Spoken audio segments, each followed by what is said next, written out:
Poglejmo si pribitke nad borzno ceno pri nakupu zlata.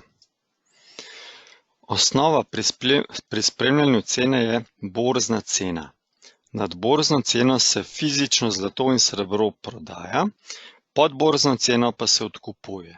Vendar končna cena, po kateri stranka kupi zlato, je sestavljena iz borzne cene in pribitka nad borzno ceno.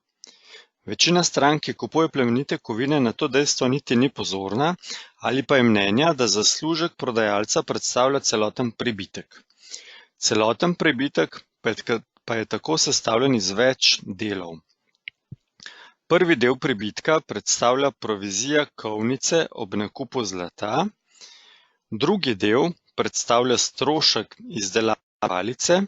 Pri malih enotah predstavlja ta strošek lahko zelo velik delež, tudi več kot 20%, zato je dobro vedeti, da so pribitki pri malih palicah lahko zelo visoki in da potem upadajo z velikostjo palice.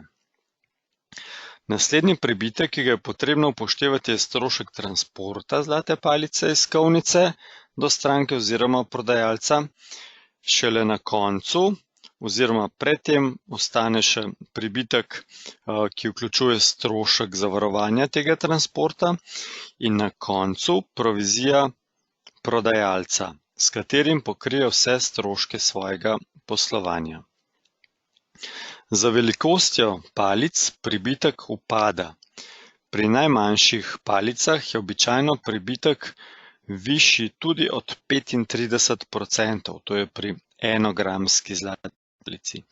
To pomeni, da bi se morala borzna cena zlata dvigniti vsaj za 35%, da bi stranka prišla na ničelni dobiček. Večja kot je zlata palica, nižji je pribitek pri ceni. Pri 1 kilogramu oziroma 1-kilogramski zlati palici je pribitek lahko nižji od 2%. Zato je zelo pomembno, kakšno kombinacijo velikosti zlatih palic si izberete, da boste glede na vaše želje in potrebe kupili največ zlata za vaš denar. Kajti razlike, če kupite 1000x 1 gram ali pa 1x1000 gramov, so lahko tudi več kot 10 000 evrov.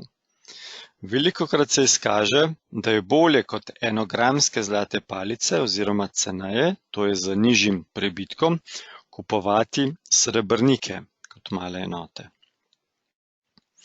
Velikokrat smo v Elementumu sprejeli stranko, ki je želela na primer odprodati zlato za 4000 evrov. Imela pa je 250-gramsko zlato palico v skoraj 2-krat višji vrednosti. V tem primeru bi bilo bolje, da bi že ob nakupu kupila 2x100 gramov in 1x50 gramov zlata, saj bi v tem primeru odprodala samo 1x100 gramov zlata in obdržala v zlatu še 1x100 gramov in 1x50 gramov. Torej, če imate samo 1x250 gramov in potrebujete 4000 evrov, morate odprodati celo palico. Če vas zanima nakup zlata in srebra ali pa samo dodatne informacije, vas vabim, da stopite v stik z nami preko enega izmed tukaj navedenih načinov. Z veseljem bomo na področju vaše investicije v plemenite kovine skupaj našli rešitev za vas.